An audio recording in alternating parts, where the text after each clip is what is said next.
আসসালামু আলাইকুম।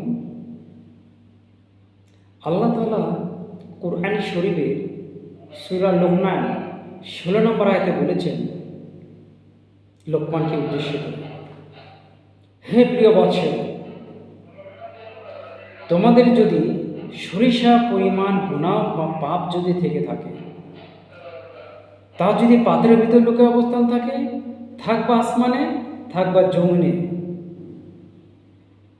সেটাও তোমাদের সামনে হাজির করা হবে।